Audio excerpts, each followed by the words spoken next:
Esta mañana he llegado y le he pedido al secretario de organización, oye, dame el recibo del IBI del último año y me lo ha enseñado. Si quieres se lo fotocopio.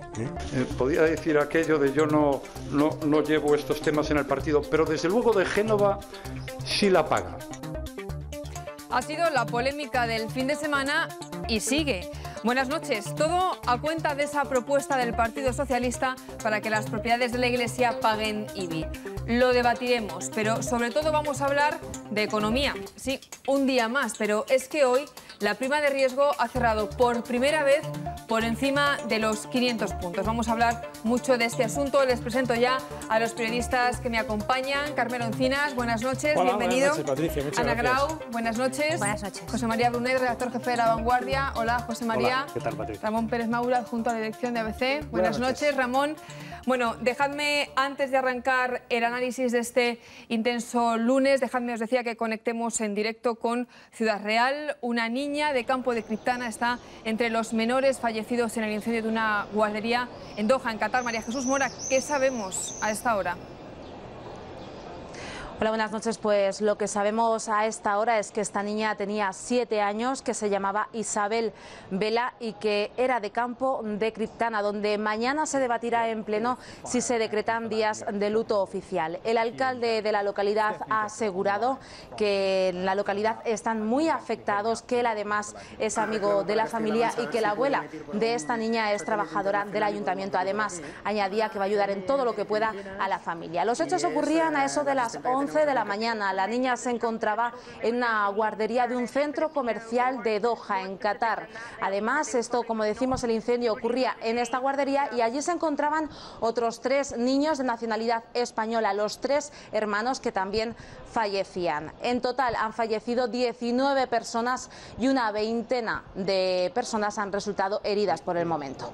Muchísimas gracias, María Jesús. Estaremos muy pendientes de lo que pase y de las reacciones en Campo de Criptana. Han visto en imagen al padre de esta menor. Atendieron pues a las cámaras de Castellana Manchegos por el Mundo hace unos meses en su visita a Doha, a Qatar. Mencionaba María Jesús que había otros 3 menores, que hay otros 3 menores españoles fallecidos. Ramón, tú también tienes información sobre estos pequeños. Estos otros 3 pequeños son hijos de un ingeniero de OHL, Camilo Travesedo, que es el conde de Campo Real, es una persona que yo conozco, y su abuelo es el duque de Nájera, son unas personas bien conocidas en Madrid, y el padre llevaba varios años en Doha.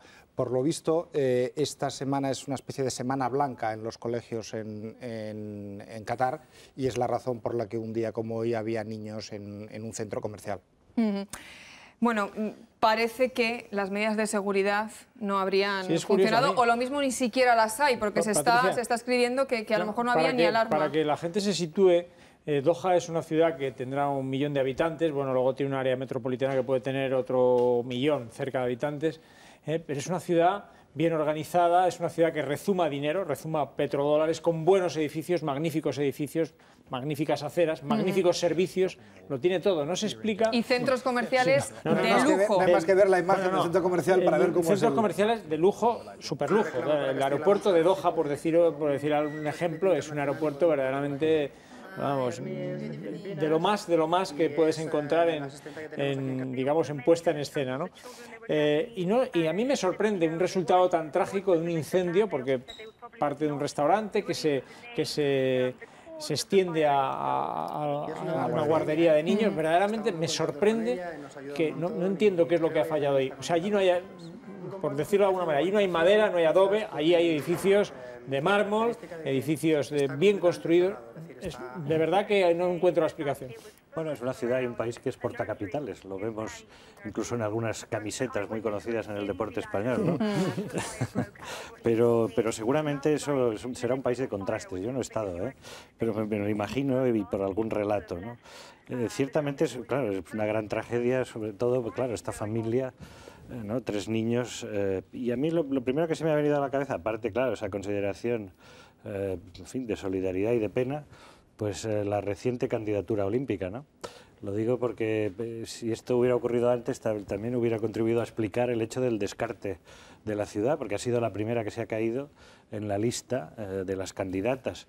bueno, pues, será también por este tipo de deficiencias en cuanto al rigor en las instalaciones, porque yo supongo que este incendio hubiera podido contraatacarse, ¿no?, o atacarse más fácilmente si las medidas de seguridad se hubieran cumplido. En cualquier caso, perdieron su oportunidad olímpica por otras razones. La perdieron porque bueno, con su calendario no se permitía celebrar las Olimpiadas en la temporada normal, en los meses normales, para poder celebrar unas Olimpiadas, aunque estoy de acuerdo que esto pudiera haber influido.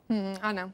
Hombre, yo creo que debemos ser prudentes porque no tenemos por ahora mucha, o por decir que no tenemos ninguna información. Hombre, el hecho de que estos niños pues sean españoles, pues da que pensar. A ver, yo evidentemente doy por descontado que sus padres no los habrían expuesto a nada peligroso, o sea, que no les habrían dejado ir a un sitio que ellos no pensaran que no cumplía perfectamente las medidas de seguridad. A veces las tragedias simplemente suceden. En todo caso, bueno, poca cosa se puede hacer aparte de dar pues todo el cariño a esas familias que ahora deben estar absolutamente destrozadas. Nuestro más sincero pésame.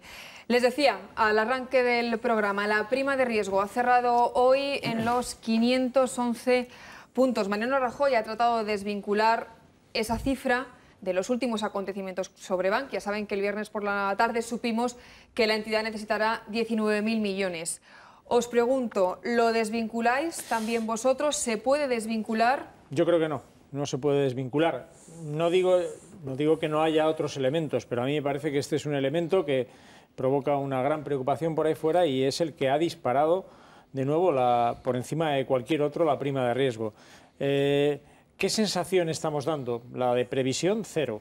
Es decir, la reforma financiera era uno de los toros que había pendientes de torear, esos que iba a coger el señor Rajoy por los cuernos, dijo que iba a coger el toro por los cuernos y tengo la sensación de que van agarrados del rabo y les va arrastrando y cada día tienen que tomar una medida distinta, porque bueno, no vamos a repetir el episodio de las cifras que han ido engordando en progresión geométrica, las cifras del rescate de Bankia en los últimos días. Verdaderamente es apoteósico.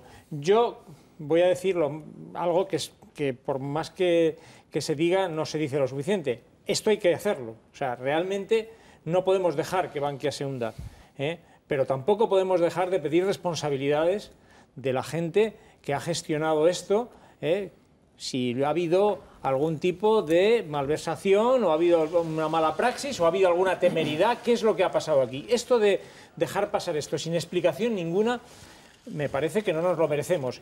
Y ya para terminar, la señora Sáenz de Santamaría, el viernes le pregunta a los periodistas y prácticamente no dice nada. Nos tenemos que enterar de la historia de Bankia por el señor Gorigoizarri que nunca sé pronunciar bien. Lo has dicho muy bien. Lo he dicho bien. Le llaman Gorigori, o sea, porque la gente nunca se acuerda del apellido. Porque la gente se traba. Sí, se traba. O sea que no, sí. Me tenéis que disculpar. Pues porque este señor salió y dijo y explicó en rueda de prensa los detalles que todos, yo creo que tratándose de una operación de este nivel, en la que participamos todos los españoles, porque que sepan ustedes que nos hemos comprado un banco en ruinas. Eso es lo que ha ocurrido. Hemos tenido que comprar un banco en ruinas. Y que encima había que hacerlo, no nos quedaba otro remedio. Hombre, yo creo que merecemos otro trato. Hombre, Carmelo, yo puedo estar de acuerdo contigo en que yo no me creo que esto no haya influido en la prima de riesgo. Yo creo que ha tenido mucha influencia. También es verdad que para quienes apuestan por la deuda española es mucho más seguro saber que este agujero inmenso se va a tapar que tener la incertidumbre de lo que ahí va a ocurrir. O sea, eso a corto plazo es catastrófico, a medio plazo va a ser mucho más positivo. Ahora, por ejemplo, lo que dices, que es lamentable que la señora Sáenz de Santamaría el viernes no dijera nada a las 3 de la tarde o 2 de la tarde, no sé qué hora salió el viernes, y que lo dijera el señor Gorigoizarri. Pues solo faltaba. Hombre, ponen un presidente al frente del banco para ver qué es lo que hay que hacer con el banco y solamente falta que lo diga el gobierno lo que hay que hacer. Será el que ha tomado cartas en el asunto el que tendrá que decir cuál es el agujero, cómo es el agujero. Yo creo que lo importante es el baile de cifras que durante todo este tiempo... nuestro dinero, pero primero será él el que tenga que decir cuál es el agujero que se ha encontrado. ¿O pretendías que eso también se lo dijera al gobierno? Yo creo que la precisión de las cifras ha faltado en todo este asunto. Y ya yo no pongo un ejemplo solo del viernes. Yo el ejemplo creo que nos podemos retrotraer un poquito y ver que aquí cuando se empieza a hablar de este asunto tenemos tenemos una primera evaluación de 7.000 millones y vamos por 23.000. En cuanto al dinero comprometido, y que además se nos dice desde el primer momento que será recuperable, y ahora yo creo que lo duda todo el mundo.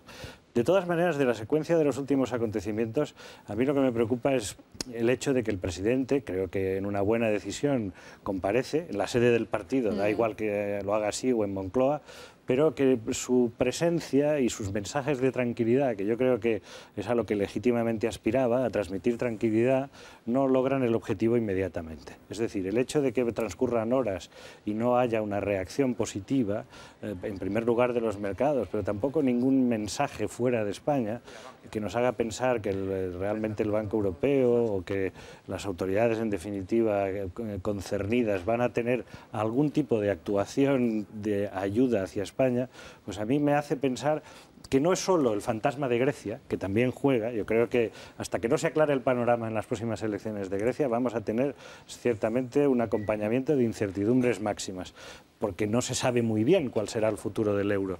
Pero ya que Europa realmente, cada vez que hay un paseo en barca o cada vez que hay otra reunión de cualquier tipo, lanzan el mensaje de que el euro está asegurado y de que se quiere apostar fuerte, yo creo que se echa de menos algún mensaje realmente de apoyo hacia el país, que ahora está siendo reflejo de todos los problemas. Por contagio de Grecia por un lado, pero también por nuestra falta de credibilidad. Si nosotros decimos que tenemos una crisis en el sector financiero, la dimensionamos y luego tienen que venir unos inspectores a decirnos cómo son las cosas y a corregir cada día las cifras, pues a mí, claro, creo que estos bandazos son los que explican la situación de preocupación que hoy el propio presidente transmitía con su comparecencia. Ana. Hombre, yo creo que aquí a veces es difícil aislar el remedio a la enfermedad, porque, por ejemplo, si uno va al médico y le dicen pues, que tiene una enfermedad gorda, lógicamente se preocupa, pero yo no sé si no saber es un mayor motivo de tranquilidad. En el fondo, saber lo que tienes es el primer paso para curarte. Hombre, esto había que hacerlo, coincido al 100% con Carmelo. ¿Os acordáis de cuando los bancos españoles pasaban triunfalmente los stress test y todo? No, claro, o sea, de aquellos polvos vienen esos lodos. Para ser justos, no es fácil saber en el mundo financiero cuál es un buen momento para decir la verdad. Es como decirle a un niño que es adoptado, nunca es buen momento. Cuando es pequeño porque no lo entiende, cuando es mayor porque se trauma, porque luego se puede ir de casa. Entonces, hombre, yo creo que aquí el gobierno está, mal que bien, cogiendo el toro por los cuernos, está afrontando el problema, está incluso pagando muy caro el kilo de credibilidad. Porque el hecho de que nos sometamos, digamos, a auditorías extranjeras entraña un peligro extra, que es saber que por curarse en salud, estos ojos extranjeros que nos vigilan, nos exijan tal recapitalización, o sea, que tengamos los bancos más capitalizados de Europa, pero crédito para nada. Ahora, digamos, en estos momentos es obvio que estamos pagando muy caro el kilo de credibilidad y que en eso estamos y que esa es la prioridad. Sí coincido con Josep María Brunet, que yo creo que está faltando, o sea, yo también echo de menos un mensaje de reconocimiento por parte de Europa. Es decir, aquí hay un gobierno que le está echando valor, por decirlo finamente, que está haciendo los deberes, que está asumiendo un desgaste muy potente. Hay un país que está sufriendo mucho. Entonces, hombre, a mí sí que me gustaría que se viera mayor complicidad por parte de... Desde luego que necesitamos esa complicidad que el señor Rajoy ha buscado tantas veces con Merkel, pero esta señora, yo no sé qué palabras buenas le da, que a pesar de nuestra sumisión, pues no, hombre, pues no termina de dar el mandato, no termina de dar la orden al Banco Central Europeo, porque al fin y al cabo es ella la que manda en este tinglado. Y bueno, mira, yo te puedo... Pero a mí no me parece un tema de sumisión, me parece que estamos haciendo lo que hay que hacer. Reconóceme que dar la orden a quien manda es un oxímoron, ¿eh? No. Dar la orden a quien manda es un poco complicado. No, es que, escucha una cosa, yo creo que la señora Merkel es la que manda en el Banco Central Europeo. No tendría que ser así, tendría que ser, digamos, el conjunto de la Unión Europea, pero la que manda es ella. Eso es lo que he tratado de expresar, no sé si lo he dicho bien, pero lo aclaro. Tú dices que el toro lo coge por los cuernos. Yo ya te decía que a mí me parece que vamos en el rabo, pero es igual. Si lo coge por los cuernos, el toro sigue mandando. ¡Pum! Nos lleva de los cuernos de un lado para otro, porque el toro nos ha pasado por encima. Eso está clarísimo. A este gobierno le ha pasado por encima. Bueno, y al anterior, Y yo voy a distinguir, para que se entienda bien, que aquí creo que hay dos planos muy distintos a la hora de contemplar este fenómeno de Bankia que nos está agobiando. El primero es qué hay que hacer con Bankia. Hay que hacer lo que se está haciendo de una forma u otra. Aquí hay que salvar Bankia, entre otras cosas porque hay 10 millones de impositores, porque representa el 10% del sistema financiero español y porque eso no lo podemos dejar caer porque sería una catástrofe. Y por tanto eso hay que hacerlo. Y en eso tienen que estar de acuerdo todos los que tienen un mínimo de responsabilidad. No parece que esté todo el mundo de acuerdo. Luego hay otro plano, y es cómo se ha hecho esto, y cómo es posible que se pase en días de 300 millones de ganancias a 3.000 millones en pérdidas. ¿Qué maquillaje, qué operación contable, qué financiación? Bueno, ¿y por qué pasaron Bankia todos los estrés test? ¿Por qué pasaron las pruebas? No, perdón un momento. Te voy a dar una respuesta a las pruebas de estrés. Sí. Seguramente las pruebas de estrés habría fallos, pero te voy a decir una cosa. Seguramente. Déjame que te explique. Déjame que te intente alumbrar con mi escasa luz. Bueno. Te voy a decir, las pruebas de estrés se hacen hace bastante tiempo. Sí. Y los activos financieros... Esto no viene de anteayer, Los activos financieros, déjame que te lo explique, tenían un valor entonces que no tienen ahora, que se han devaluado. O sea, que tampoco te tiene que extrañar esa devaluación de los llamados activos tóxicos. Hombre, claro, pero esto es muy sencillo. Si un piso valía 200.000 euros hace 2 años y ahora vale 100.000... Porque es que eso ha ocurrido... Cuando se hicieron los estrés test... Ana, dale la réplica que quiero que vayamos a escuchar a Rajoy. Los activos ya no eran lo que eran hace 2 años. Y la cuestión es que se pasó. En aquel momento se jugaba al póker y ahora se juega al mus. O sea, se jugaba a mentir, a fingir que se tenía lo que no se tenía y ahora, digamos, se corre el riesgo de decir lo que de verdad se tiene, con todo lo que se implica. Toro por los cuernos. Habéis usado la expresión en la mesa y también la ha usado el presidente del Gobierno. Le van a escuchar en una de las explicaciones que ha dado sobre Bankia.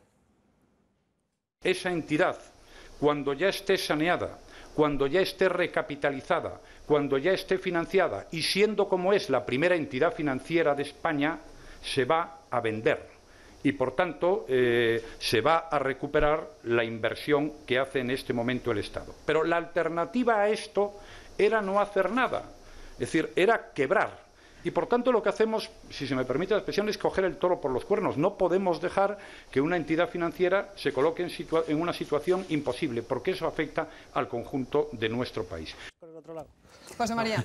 Vamos a ver. Solo quería decir una cosa a José María. A mí no me gusta que el señor Rajoy, tú dices que da igual, comparezca ante los periodistas y ante la nación desde el Partido Popular. Ya lo ha hecho 3 veces, ¿eh? Un día en el grupo parlamentario, otro día en un comité ejecutivo. Yo creo que tiene que comparecer ante la nación. No siempre parece que es rodeado de su partido. Eso es lo que bueno, en todo caso, a ver, es una comparecencia... Rajoy a la Puerta del Sol. Por favor, que eso es una comparecencia... Déjame hablar a José María. Es una comparecencia con muchos periodistas y con mucha luz y con muchos taquígrafos. Yo creo que es lo menos que podemos pedir, pero no se lo voy a afear justamente cuando se lo venimos reclamando tanto. Por mí está bien. Lo que me parece que en vuestros ejemplos taurinos, no, hombre, lo que quiero es que comparezca. Lo demás me parece adjetivo. No te enredes en su muleta, Brunet, que no vas a terminar. No, pero tampoco le... Es que es generoso. No, tampoco quiero... Deja hablar a Brunet.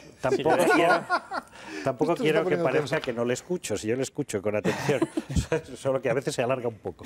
Pero bueno, María, venga. La cuestión yo creo que es, vamos a ver, en estos ejemplos taurinos del toro, si por los cuernos o por el rabo, yo me quedo con otra versión, que es la del revolcón.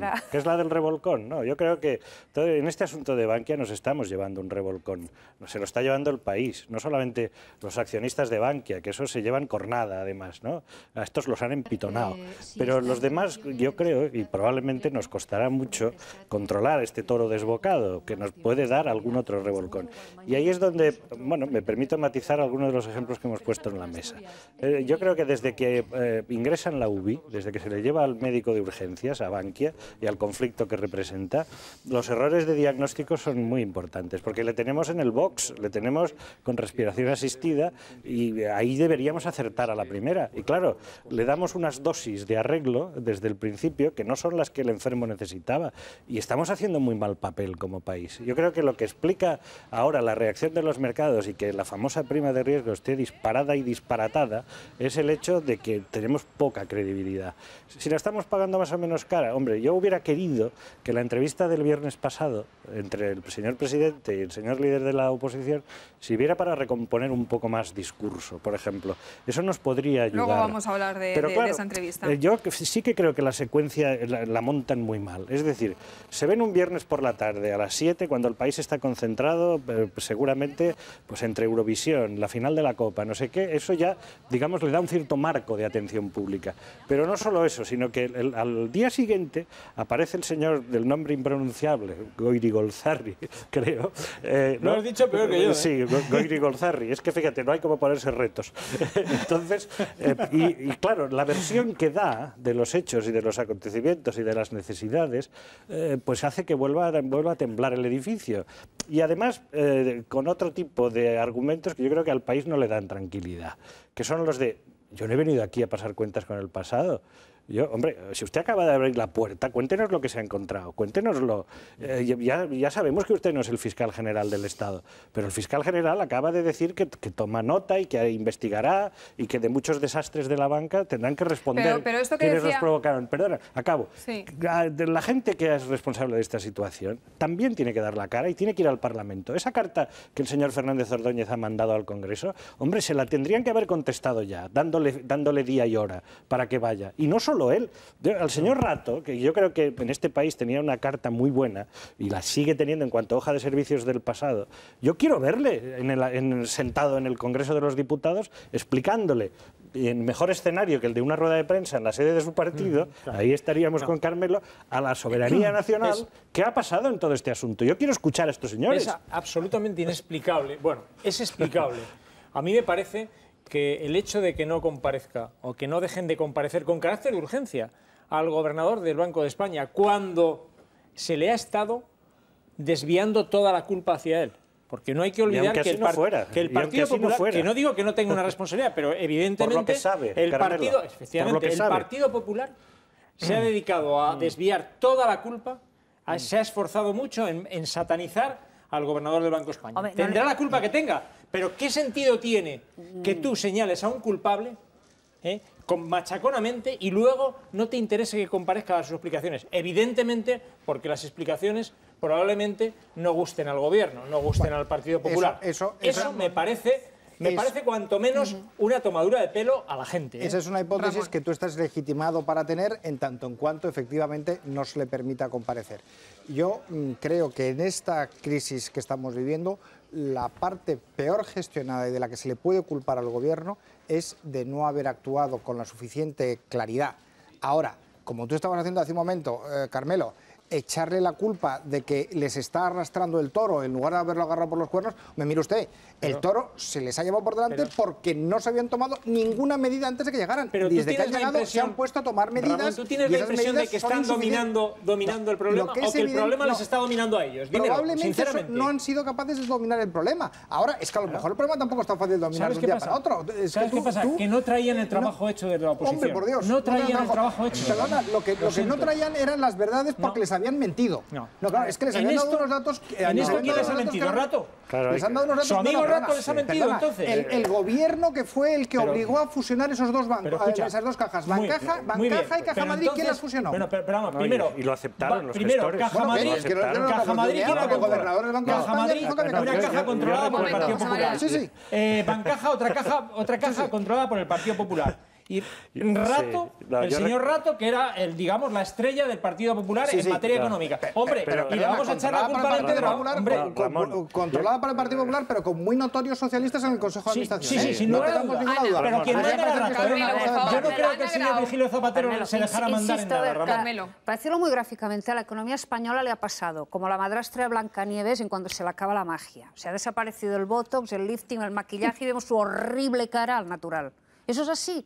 Entonces, hombre, evidentemente el que viene destapa la olla de gusanos, pues en fin, es un momento dramático, pero yo creo que eso es entrar al principio de la solución. O sea, hasta ahora se ha mentido sistemáticamente o por mala fe, o por tapar responsabilidades propias o de mi primo, o incluso pensando que mintiendo con M mayúscula, se protegía la economía de la debacle. O sea, cuando Zapatero va a Nueva York y provoca carcajadas íntimas, de cara afuera, no sé, diciendo que el sistema financiero español está como un roble.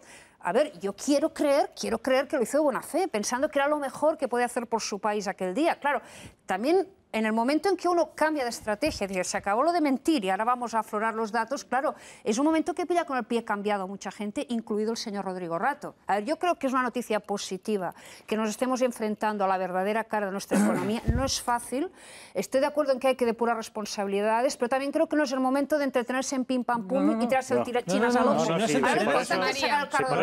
Por eso yo he dicho que hubiera esperado más de la entrevista del viernes entre los dos máximos dirigentes de este país sobre una mayor unidad de discurso, que creo que la tienen ante Europa, pero no la tienen aquí, a efectos internos. Aquí a efectos internos siguen dándose de bofetadas.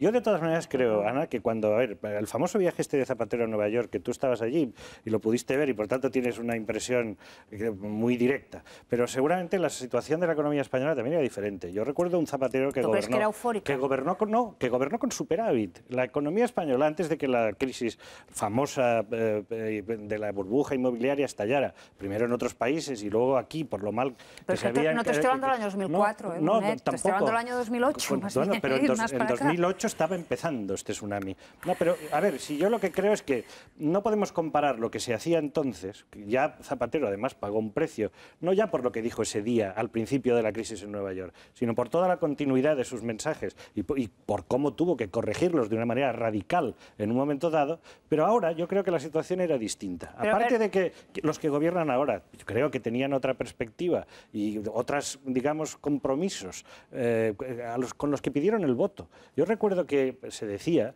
y yo creo que era una aspiración de la sociedad, que un cambio político iba a traer aire nuevo y que iba a generar confianza. Claro, yo creo que ese discurso queda defraudado ante el hecho de que una crisis concreta, de una entidad concreta como Bankia, empiece dándose unas cifras de 7.000 millones, repito, inicialmente, y vamos por 23.000, y no ha pasado meses, ni siquiera te diría que muchas semanas, pocas semanas. Eso no aporta credibilidad. Pues, María, decir la verdad te parece poca novedad. A ver, es que es una mala versión de la verdad la que se corrige en pocas semanas. Si antes era mentira... ¿Sabes dónde está? La valentía... esta es la verdad. La valentía... ¿Tú crees que es más todavía, no? La valentía de Rajoy no está en lo bien que maneja las cifras, porque ya se ve que no las maneja bien su gabinete. Pero la valentía está en afrontar la situación. La valentía está en afrontarla. Es que eso es lo que está haciendo, afrontarla. Y en afrontarla en unos términos que probablemente le han traído desgarros, incluso personales y políticos. ¿Por qué? Por la cuestión de Rato. Es decir, yo aún les recuerdo sentados juntos en las ruedas de prensa de los consejos de ministros y cuando ambos eran aspirantes a la sucesión de Aznar. Y ahí había un pozo de amistad. No sé si se habrá roto. Supongo que los vínculos del pasado conservarán en parte. Pero le habrá costado tomar la decisión. Porque yo estoy seguro que a Rato la decisión de irse no la toma él solo. Se le enseñará el camino de la puerta por lo insostenible de la situación. Pero la gestión del asunto Bankia, perdona, Ana, con toda la crítica que se puede hacer a Zapatero y su gobierno anterior, esta gestión es catastrófica. Esta gestión de este concreto asunto. Yo único digo que aprecio cierta contradicción entre decir que Zapatero ya ha amortizado toda su responsabilidad porque se fue. Ni siquiera está en la escena. Y bueno, Rato también se ha ido. Quiero decir, pero puede dar muchas explicaciones públicas que no ha dado. Y a lo mejor el señor Zapatero y alguien de su equipo también. Estos días. Porque ya te digo, de aquellos polvos mentirosos vienen muchos lodos. No me hables de aquellos polvos mentirosos. No, es que es verdad. No me hables, háblame de los polvos de hace 15 días. ¿A dónde ponemos el corte? Escucha, déjame que te lo diga. Déjame que te diga. Hace 15 días, 300 millones ganando Bankia. ¿Dónde ponemos el corte? Pocos días... Déjame. No, unos pocos días después... ¿Cuándo nos interesa la verdad? Pocos días después, 3.000 millones de pérdidas. Dime tú si nos tenemos que entretener o no en buscar a alguien que al menos le diga a la gente, le dé una explicación por qué ahora tenemos que poner, que ya digo que hay que ponerlo, la de hoy, 23.000 millones de vellón, cuando hace unas pocas semanas nos decían que ganaban 300 millones de euros. Dime si no deben de comparecer, si debe haber una explicación a la gente. Y hace un año y medio, porque esto crea una cierta alarma social. Bueno, independientemente de que ha habido mucha gente, Ana, que ha palmado un montón de pasta en las acciones de Bankia. Que no es una broma, ¿eh? Un momento, porque estáis hablando de esa investigación. ¿Cómo se va a investigar este asunto? Es algo por lo que le han preguntado al presidente y también al líder de la oposición. Si no hay explicación, no vamos a seguir apoyando Bankia, naturalmente. Yo confío en que haya comparecencias y explicación, confío en que lo haya porque creo que el Gobierno tiene la obligación de ser transparente porque estamos hablando de 23.000 millones de euros cuando, repito, hace 3 semanas hablábamos de 4.500. Lo que hemos acordado en su momento en la anterior legislatura es que se creara una subcomisión en la Comisión de Economía donde compareciese quien tuviese que comparecer y donde se fuese haciendo un seguimiento de todas las decisiones que se tomasen sobre la reestructuración del sistema financiero. Esa es la decisión que se adoptó en ese momento y esa es la decisión que yo mantengo ahora. Ramón. Carmelo, yo, igual que nos decían hace un momento, quiero saber hasta dónde para atrás hay que echar las responsabilidades. Estoy completamente de acuerdo contigo que no puede tener un pase el que lo que hace 15 días tenía 300 millones de beneficio, hoy tenga miles de millones de pérdidas. Eso es evidente. Ahora, por lo que no puedo pasar es porque me digas la responsabilidad que tienen por la gente que ha invertido en Bankia y ha perdido dinero por invertir en Bankia. Oye, perdona, no puedo terminar. Déjame terminar un momento. Mis poquitas acciones del Banco Santander hace 2 años valían 17 euros y hoy valen 4,4. Pues, ¿a quién voy a pedirle yo cuentas? Te recuerdo que Mario Conde fue a la cárcel. No, pero, oye, perdona, porque las cosas bajen en bolsa no se va a la cárcel. Te recuerdo que Mario Conde fue a la cárcel. Pero perdona, no porque haya bajado el valor en bolsa. ¿O crees que el señor no tiene que meter en la cárcel porque las acciones valen la cuarta parte que hace un año? Hace 2 años. El ejemplo del Santander, o del, podríamos citar otros. Vamos, yo te digo porque me sé la cotización porque me importa. Y Telefónica también está bajando sus acciones. No se puede llevar a nadie a la cárcel porque baja la cotización en bolsa. Yo creo que eso es un exceso.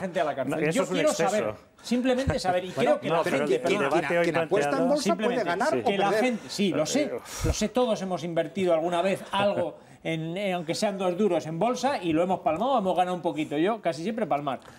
Pero voy a decirlo, claro, pero en una circunstancia como esta, hombre, como mínimo alguna explicación hay que dar a los accionistas, a los impositores y al pueblo llano en general, que va a poner 23.000 millones. Y yo no estoy diciendo que dónde está el corte, yo creo que se investigue todo, que se vea todo, que se ha hecho mal y que comparezca el gobernador, que comparezca el gobernador del Banco de España también, que comparezca el gobernador, pero es que no le dejan comparecer, o no quieren, están despistando. Es que yo creo que ahora lo que estamos sobre todo digamos, analizando y lo que al país le puede tener más preocupado es dentro de una fase de recesión económica y de un encadenamiento de problemas sistémicos, una cuestión concreta, una determinada entidad que se gestiona también de un determinado modo en los últimos 2 años y que lleva a una situación desastrosa que compromete la cantidad que repite una y otra vez mi amigo Carmelo, 23.000 millones. Bueno, ese análisis es el que no se nos puede hurtar. Sobre la naturaleza de la crisis, sus orígenes, el modo en que el gobierno anterior le hizo frente. Hemos tenido varios debates sobre el estado de la nación. Ha habido ocasión de debatir las cuentas del Estado, los presupuestos. Creo que ahí, digamos que el material acumulado de conocimiento público es ingente.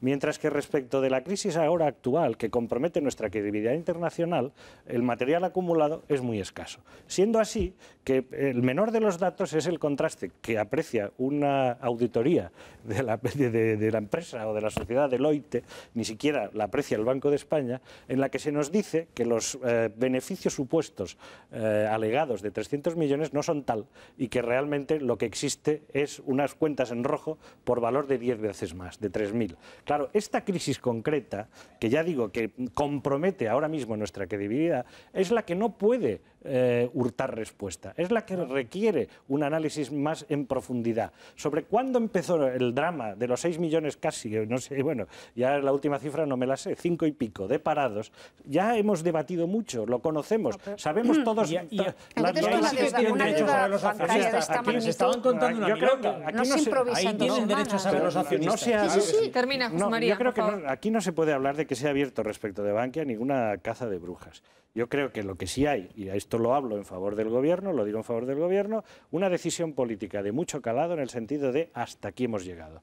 y tiene consecuencias. El hasta aquí hemos llegado requiere que cuando se abren los armarios se cuente qué hay y que se explique, y además que si hay responsables, yo supongo que en términos penales no lo sabrá, pero de mala gestión, desde luego. Hoy, además, oye, no lo sabrá en este caso, pero por citar una de las cajas de ahorros, en la cama hay una querella puesta, una señora que además pretendía irse con no sé cuánto dinero de indemnización. Bueno, hoy la Fiscalía le ha pedido, la Audiencia Nacional, perdón, a la CAM, a los actuales gestores, que les den el organigrama de quiénes han sido los responsables con cargo en la entidad en los últimos 10 años. Bueno, aventuro que seguramente es porque les van a citar para pedirles explicaciones. Pues eso que en el orden penal coge su camino, respecto de Bankia lo tendría que estar haciendo el Parlamento, y no una subcomisión, sino incluso una comisión de investigación parlamentaria. En este país se han hecho comisiones de investigación por incendios forestales, caramba, y son muy importantes. Esto es un incendio forestal, un incendio bancario. Ramón. No, a mí me parece que no hay argumento posible en contra de lo que está diciendo Brunet. Es decir, por supuesto que tiene que haber transparencia y por supuesto que tiene que haber una comisión de investigación. Más allá de esa subcomisión que dice Mariano Rajoy. Que aquí tiene que haber toda la transparencia y aquí tiene que comparecer el todavía gobernador del Banco de España, que a estas alturas ya no debería serlo, pero en fin, sigue siéndolo. Y que cualquier medida que se tome que vaya en contra de permitir en contra de permitir, que no esté dedicada a fomentar su intervención ante las Cortes para dar una explicación, hace daño a todo el mundo. ¿Sabes lo bueno yo creo que tiene esto? La buena vertiente. Los accionistas han perdido dinero, pero a mí me parece que la gestión decidida respecto de hasta aquí lo que pretende es asegurar a ahorradores y depósitos. Es decir, para mí de toda esta crisis la imagen que más me ha impresionado, y creo que realmente no hay como las cosas que suceden espontáneamente, y quiero creer que así fue, es la de Montoro dando explicaciones en la calle. O sea, la de la señora que le ves bajarse de un coche, de su coche oficial, delante del ministerio, y le dice, señor ministro, yo soy una ciudadana que pasaba por aquí, se presenta así, y le dice, ¿qué va a pasar con mis ahorros? Y añade, aquí se le fue a la pobre yo creo un poco, ¿no? Porque dice, si los pierdo mato a quien sea, llega a decir. Yo creo que Montoro... Pero la pobre mujer se comprende, sí, que se le fue la mano. Pero no, Montoro iba a decir, mostró cuajo, ya que hablamos el lenguaje taurino, lidió la situación, porque quiso tranquilizar a la señora. Sí, hombre, bueno, claro, pero acabó exaltada la señora. Claro, porque el temor de muchos impositores era que esto realmente acabara en un corralito. Es que el señor Krugman, hay que ver, en fin, no sé si el Nobel lo tiene, pero el príncipe de Asturias quizá que no se lo demos pronto. Porque claro, hay que ver el miedo que le ha metido a este país debajo de la piel. Bueno, en fin, yo digo que en bien del gobierno, que no todos son críticas, que el toro por los cuernos me parece que no, que el toro le ha volteado, pero que por lo menos lo ha afrontado con decisión. Bueno, hay un asunto sobre la mesa. Abríamos el programa con esas declaraciones de Mariano Rajoy y de Alfredo Pérez Rubalcaba a cuenta del IBI, de este impuesto. Y yo quería preguntaros, bueno, sabéis que es una propuesta del Partido Socialista, que la Iglesia pague por las propiedades que tiene, pague el impuesto de bienes inmuebles. ¿Qué os parece? A mí me parece que, tal y como está planteado el IBI, no solo en la Iglesia, sino en otros organismos, otros beneficiarios que no pagan el IBI. A mí me parece que el IBI lo tienen que pagar todo el mundo. Todo el mundo. Luego, es verdad que, hombre, puede haber unas exenciones muy puntuales en edificios históricos. Bueno, el propio Rubalcaba dice que los edificios de culto no, que solo se refiere a... Sí, eso lo vamos a escuchar ahora porque parece que ha habido ahí una matización. A que paguen en locales, garajes, lonjas, en fin. Eso a mí me parece que es de cajón. Lo que es un negocio que pague como cualquiera. Otra cosa es la labor asistencial de la Iglesia. Es que aquí se confunden los planos hábilmente. Yo creo que la Iglesia pone por delante a Cáritas, siempre por delante a Cáritas, la pone como si fuera la acorazada Brunete, la pone de escudo para defenderse de cualquier cosa. A mí la labor de Cáritas me parece impresionante y a mí me parece que el Estado y la ciudadanía tenía que apoyar y ayudar a Cáritas, pero lo siento mucho, para mí una cosa es Cáritas y otra cosa es la Iglesia católica y la jerarquía eclesiástica. Yo lo siento mucho, para mí no es lo mismo. Para mí esto de la Iglesia no es como lo plantean los interesadamente. Yo creo que la Iglesia tiene varias partes y a mí me parece que toda la labor existencial de Cáritas tiene que ser apoyada y yo no sé por qué tengo yo que permitir que el garaje o el parking que tiene la Iglesia pague el IBI, yo no. Espera un momento, no paga Ramón. el IBI, yo sí, perdón. Te iba a dar la palabra, pero ya que has citado el parking, vamos a que escuchen los castellano-manchegos a cuenta de que viene esto del parking que dice Carmelo. Una cosa es una catedral y otra cosa es un parking donde se cobra al lado de la catedral. Para entendernos, la catedral tiene que estar exenta del IBI. Yo creo que, de acuerdo con el acuerdo, sí, valga la redundancia. El parking no. Y eso es lo que vamos a hacer, es decir, a los ayuntamientos examinemos dónde están las exenciones. ¿Qué quieren? ¿Que denunciemos ahora un tratado internacional? Tuvieron 20 años para hacerlo, es decir, ganamos algo con eso, con los problemas que hay en España, hay ahora que volver otra vez a organizar algo sobre este asunto. Mire, desde luego, con mi apoyo no van a contar para ese asunto. Ramón. Yo ahora quiero volver a lo que decía Carmelo, que por lo visto para él Iglesia nada más son los curas trabucaires. La labor social de la Iglesia, eso no es Iglesia, eso es otra cosa que no se sabe muy bien quién hace. Eso no lo hacen las monjas. No, lo has dicho así, lo digo yo. Porque para ti la labor social de la Iglesia no es Iglesia. La labor social de la Iglesia de Cáritas la hace la Iglesia Católica. Cáritas es un órgano de la Iglesia Católica, Carmelo. No puedes separar a Cáritas. Tú estás separando a Cáritas de la Iglesia Católica. La Iglesia no es una sola iglesia. Yo creo que la Iglesia... La Santa Iglesia Católica, la Santa Iglesia es una. Déjame que te diga una cosa. Tú quieres que haya varias, es que hay una. La jerarquía eclesiástica y todo su montaje, que yo lo respeto, pues legítimo, y otra cosa es la Iglesia base, que es la que se le ocurre. Déjate de Iglesia base, Cáritas no es Iglesia base. Cáritas está dirigida desde los obispados de todas las provincias. ¿Tú cuántas veces le has visto el responsable de Cáritas en cada provincia lo nombra el obispo? En el asilo al señor Rocco Varela. No te quepa ninguna duda. Perdona, lo que estás diciendo es una distorsión absoluta de la realidad. Es la realidad. Cáritas la dirige y la estructura el obispado de cada provincia en todas las provincias españolas. No tengas ninguna duda. Y tú quieres separar eso porque resulta muy incómodo reconocer esa obra que hace la Iglesia Católica. Cáritas es Iglesia, pero si yo la he reconocido antes que lo hicieras tú, lo he dicho yo. Yo reconozco esa labor social de la Iglesia, pues de Cáritas. No la separes, porque tú quieres hacer una división que es falsa. Pero no es lo mismo. Con todo mi respeto, no es lo mismo. No es lo mismo la Iglesia base, porque los señores que trabajan en Cáritas es el cristiano de base en el que yo creo. Que la jerarquía eclesiástica y los señores obispos que andan por ahí satanizando a los homosexuales. Déjame que te diga que no. Como que es lo mismo. ¿Y qué pasa? Como que es lo mismo. ¿Que en Alcalá de Henares no hay Cáritas? Claro que sí. ¿Y no lo dirige el señor obispo exactamente igual que todas? ¿Tú crees que dirige el señor obispo? No te quepa la menor duda. Venga, es que es una parte fundamental de la Iglesia Católica. El señor obispo no va a limpiar muros a los ancianos. Y ese Cáritas va a ser el que más sufra si efectivamente hay que pagar ese IBI. Porque ese IBI se va a salir de lo que la Iglesia Católica dedica a obra social. No te quepa duda, no va a salir de otro sitio. Me parece, con todo el respeto hacia los dos, pero un debate un poco ficticio. Es decir, que nos podría llevar a la conclusión de que el IBI lo paguen los obispos, pero no los curas de base. Y no es, yo creo que no es lo que se pretende.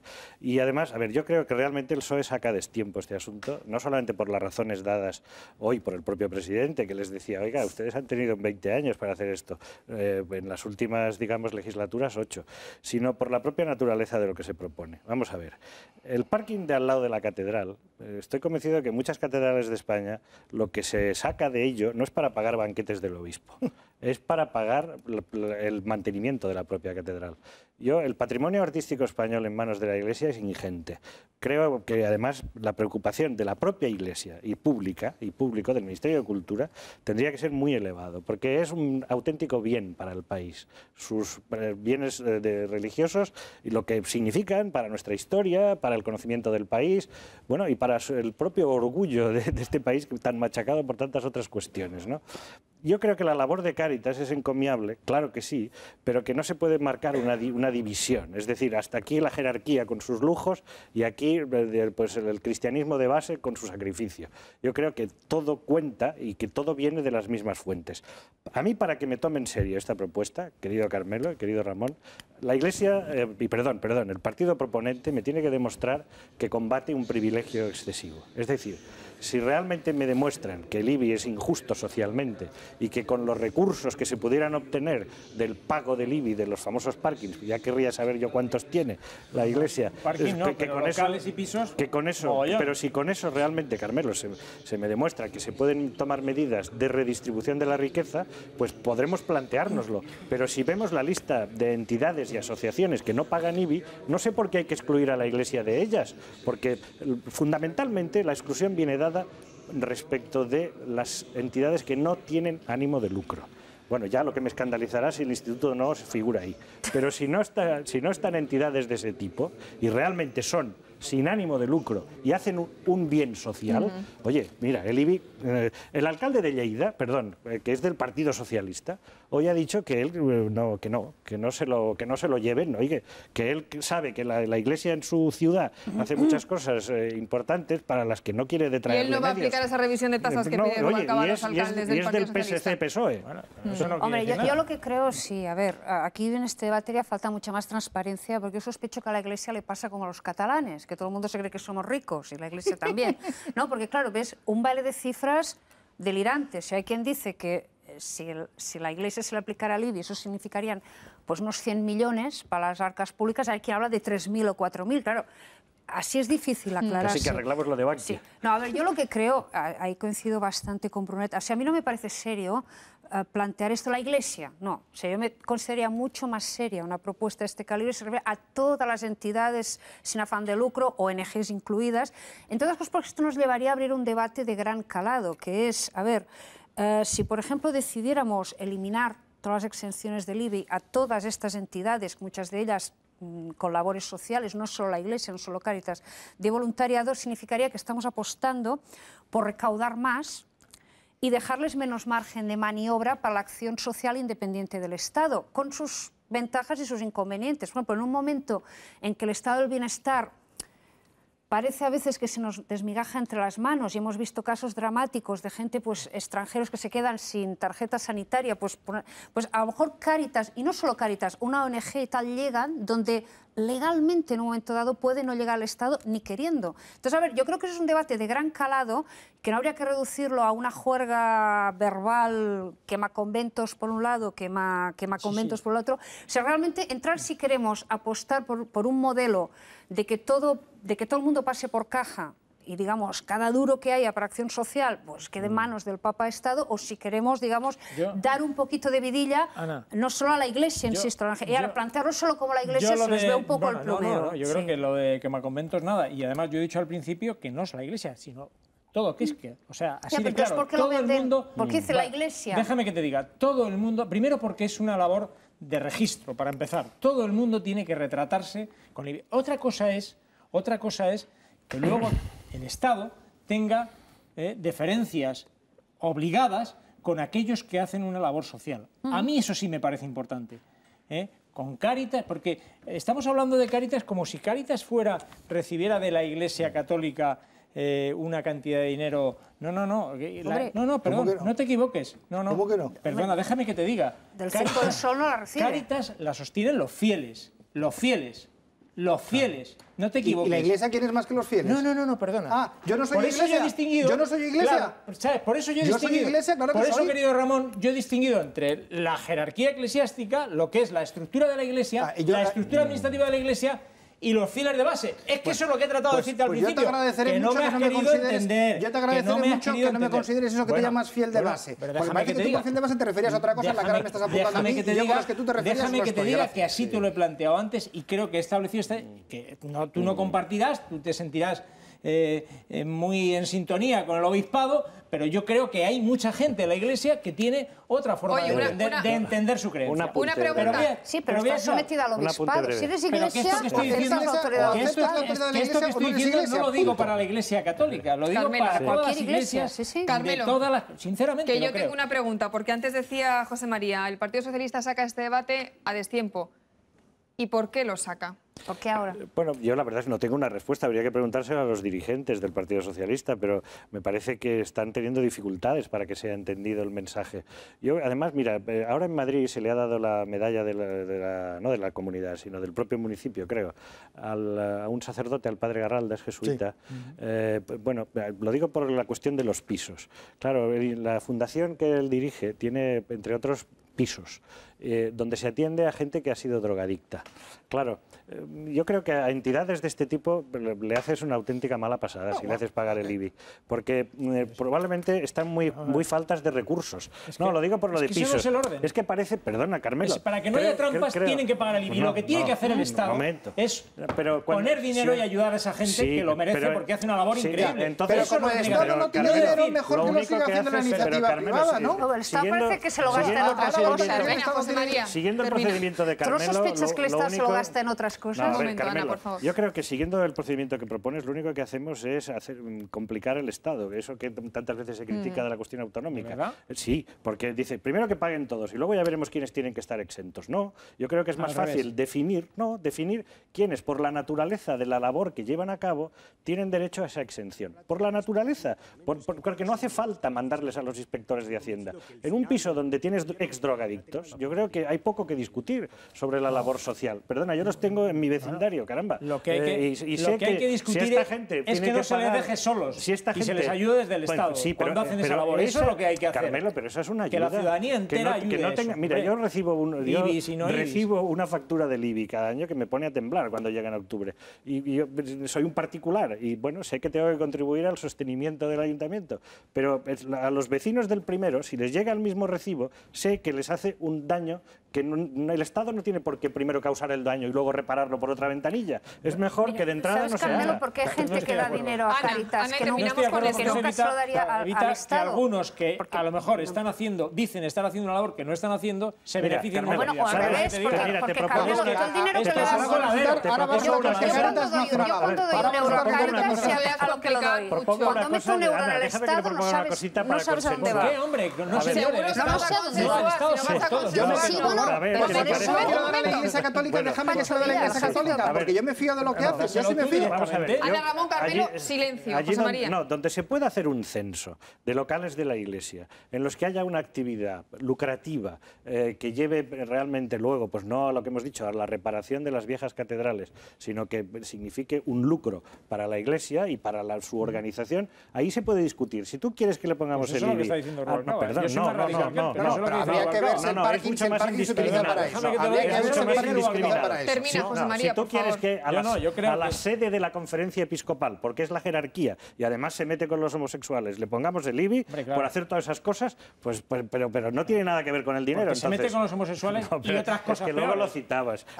Entonces acabar, tú lo que quieres es llegar a eso, no a lo otro. Claro, acabar. No, Carmelo. Gracias por acabarlo, Carmelo. La razón de pagar el IBI no tiene que ser ideológica, tiene que ser económica. Si no es un problema ideológico, perdona. Hombre, lo que es ideológico, Carmelo, suena a que tú lo que estás diciendo es si la Iglesia tuviera otro tipo de mensajes, entonces que no pague el IBI. No me importa quedarme solo. A mí me parece que es mucho más ideológico. Pero si, oye, nadie te acosa. No, sí. No pasa nada. No me sientas. Solamente argumentamos. Yo creo que es mucho más ideológico. Cada uno por su cuenta. Déjame que te diga. Yo creo que es mucho más ideológico apoyar y dejar exento de impuestos a una creencia religiosa. Pero es que no es en función de ser creencia. No, perdona. Es en función de su labor.